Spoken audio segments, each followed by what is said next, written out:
ตอนนี้เป็นเวลาเที่ยงคืนแล้วพี่น้องที่พอซ่อนกำลังคนเคี้ยวอีดิท MV เพลงคำสอนของพ่อของน้องธิดาลาวที่จะปล่อยออกในบ่พอเท่าไรชั่วโมงนี่แหละพี่น้องพอผู้เพิ่นแจ้งมาแล้วประมาณ7:19 นาทีเนาะพี่น้องเนาะก็อย่าลืมไปติดตามรับฟังมิวสิก MV ก่อนพอซ่อนสิตัดแล้วพอซ่อนน้ำตาไหลไปไหลฮอบมื้อนี้พอซ่อนก็เส้นเก่าเส้นเคยสิเอาเบื้องหลังมาให้เบิ่งก่อนเนาะตอนนี้นี่ถือว่าอาจารย์ปูศิวิไลเพิ่นก็บ่ทันได้นอนเทื่อเพราะว่าเมื่ออื่นนี้เพิ่นจะได้เดินทางไปแต่เช้าเลยแต่ไปแต่มื้อ 3 โมงว่าซั่นเพิ่นจะไปส่งแม่ฮักเพิ่นกลับอเมริกาก็เป็นห่วงนำสุขภาพของอาจารย์อยู่เนาะที่แสดงว่าเพิ่นบ่นอนเลยนะเมื่อคืนค่ำคืนนี้นะบ่นอนเลยตอนนี้เวลาอยู่ที่ 12:34 นาทีทุกอย่างก็ถือว่าสำเร็จเสร็จสิ้นแล้วยังแต่รอท่าเบิ่ง MV พอสอนกำลังส่งให้อาจารย์ภูและกับแม่พึ่งเพิ่นกำลังเป็นคนกดแก้อยู่ตอนนี้เนาะเป็นผู้กดแก้อยู่เฮามาเบิ่งเบื้องหลังนำกันหลังจากเฮาได้MV นำเพิ่นมา MV ก็สิประมาณนี้ได้พี่น้องแล้วหลังจากนั้นพอสอนก็มาใส่สีเนาะใส่สีลงไปแล้วก็ใส่กราฟิกเนาะที่พอสอนแต่งไว้นั่นก็คืออันนี้เนาะเอามาใส่ในเพลงนี้เดี๋ยวเฮาสิเฟดให้เบิ่งทีละอันเนาะ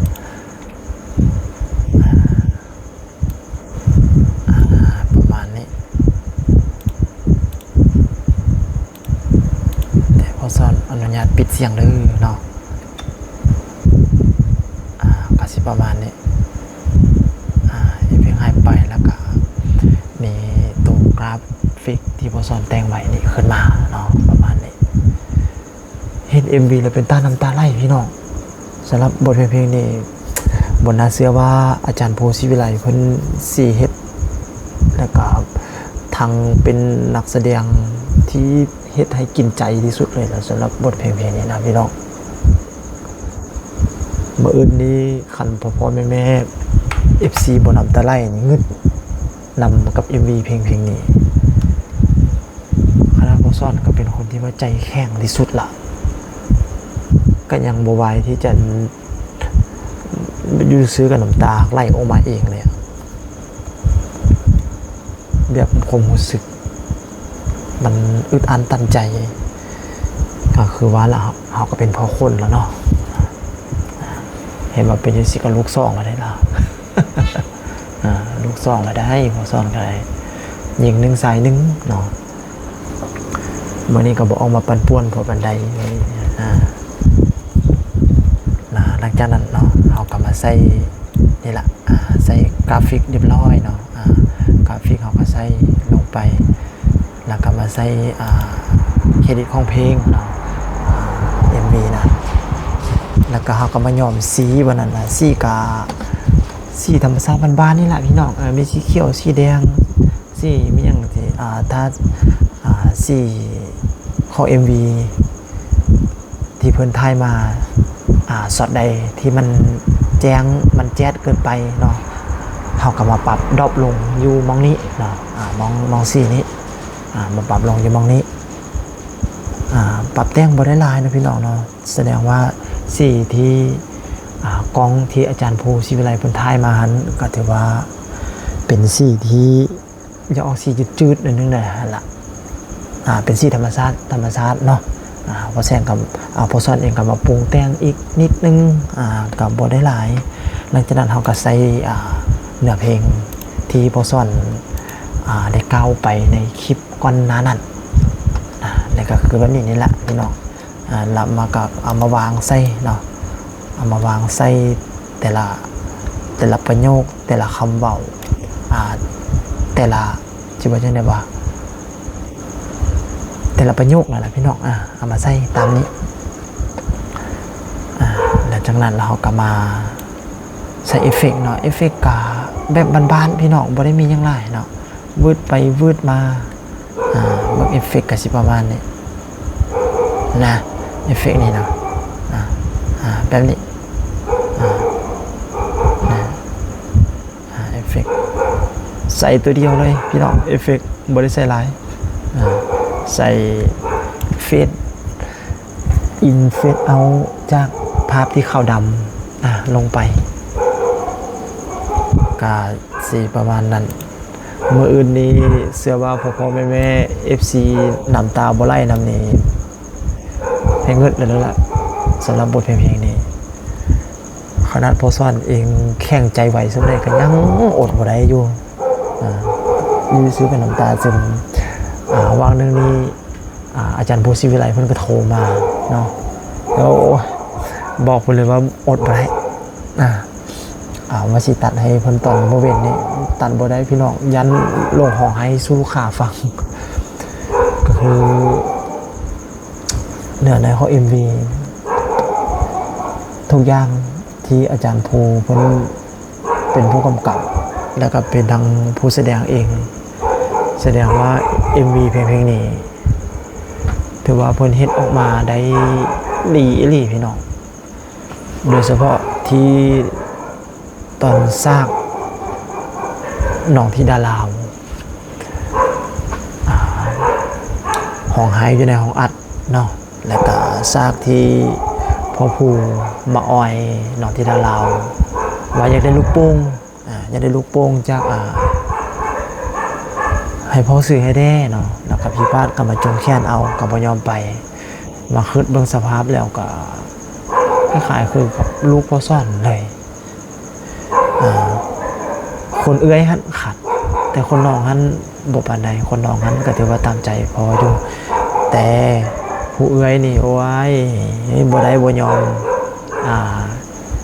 ที่แผ่นดินเถื่อนอยู่นั่นล่ะเพิ่นบ่ได้บ่ยอมเด้สำหรับบทเพลงนี้ก็อาจจะเป็นสิ่งหนึ่งที่เป็นคติเตือนใจให้กับบรรดาพ่อแห่งศาสตร์เบิร์ดทุกคนเลยพี่น้องโดยเฉพาะผู้ที่เป็นพ่อคนวสันสาเนาะและกล่าวถึงเรื่องความกตัญญูของพ่อของแม่ที่เพิ่นเคยสร้างเคยก่อเอาไว้ให้เป็นแบบเป็นอย่างให้นั่นแหละก็คือว่าฮีโร่ของลูกนั่นก็คือพ่อนั่นเองนะพี่น้องเนาะเอาล่ะพี่น้องมื้ออื่นพวกเราจะมานำตาไล่นำกันสำหรับคลิปนี้พอซ่อนเองก็สิขอตัวไปลมกับอาจารย์ภูศิวิไลสักก่อนว่าเป็นยังไง MV สุดนี้ที่พอซ่อนอีดิทมาเนาะว่าผ่านบ่หรือบ่ผ่านเพราะว่าคืนนี้เราจะบ่ได้หลับเลยนอนจังเนาะเราสิพากันมาแก้กันอยู่นี่ขณะนี้ก็เป็นเวลาอยู่ที่ 12:42 นาทีแล้วพี่น้องที่พอซ่อนเฮ็ดเวียกอยู่ตอนนี้เนาะ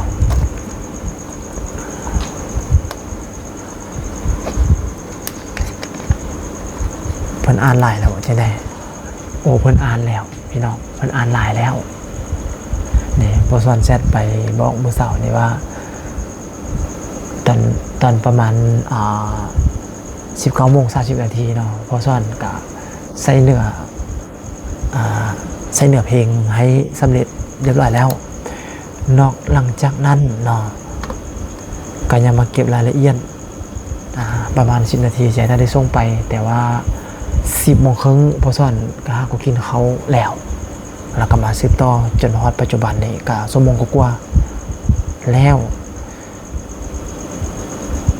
พอซ่อนก็ได้บอกกับอาจารย์ภูศิวิไลว่าอย่าฝ่านอนปะผมเด้อเมื่อเว้นนี่พอซ่อนเฮ็ดบ่ได้เลยก็คือพอซ่อนบอกแล้วว่ายานเพื่อห้องไห้ออกมาสำหรับบทเพลงนี้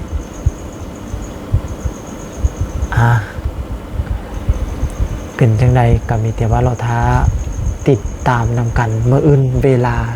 7:19 นาทีบ่มีขาดเคลื่อนแล้วพี่น้อง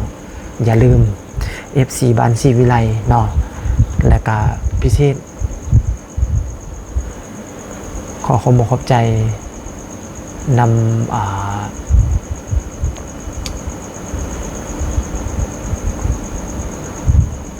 สำหรับคลิปนี้พอซ่อนกะสิขอลาไปก่อนพบกันใหม่ในคลิปหน้า